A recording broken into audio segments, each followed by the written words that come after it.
সময়ের কণ্ঠস্বর Facebook page থেকে আপনাদের স্বাগত জানাচ্ছি। আমি কাউসার মাহমুদ। এই মুহূর্তে অবস্থান করছি লালমনিরহাট বুড়িমারি যে মহাসড়ক রয়েছে সেই মহাসড়ক থেকে। লালমনিরহাটে গত 5 দিন থেকে সূর্যের দেখা মিলছে না, ফলে লালমনিরহাটে শীতের দাপটে প্রায় জনজীবন বিপর্যস্ত।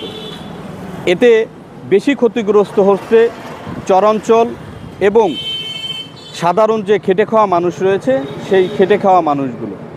আমরা একজন অটো চালকের সঙ্গে কথা বলেছি, তিনি আমাদেরকে জানিয়েছেন যে এই প্রচণ্ড শীতের কারণে মানুষ ঘর থেকে কম বের হচ্ছে, যার ফলে তাদের দৈনন্দিন যে আয় সেই আয়ের প্রভাব পড়েছে এবং মানুষ বের হলেও এইসব শীতের কারণে এইসব গাড়িতে তারা চড়ছে না।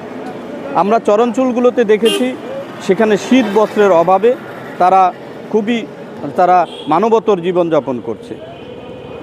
গত 4-5 দিন থেকে লালমনিরহাটে এই সূর্যের দেখা না মেলার কারণে লালমনিরহাটে শীত কিন্তু জুবুথুবু অবস্থার মধ্যে রয়েছে। লালমনিরহাট যে সদর হাসপাতাল রয়েছে, আমরা সেই সদর হাসপাতালে খবর নিয়েছি। লালমনিরহাট সদর হাসপাতালে আগের থেকে প্রায় দ্বিগুণ ঠান্ডাজনিত কারণে রুগী ভর্তি হচ্ছে এবং যার অধিকাংশই রয়েছে শিশু রুগী।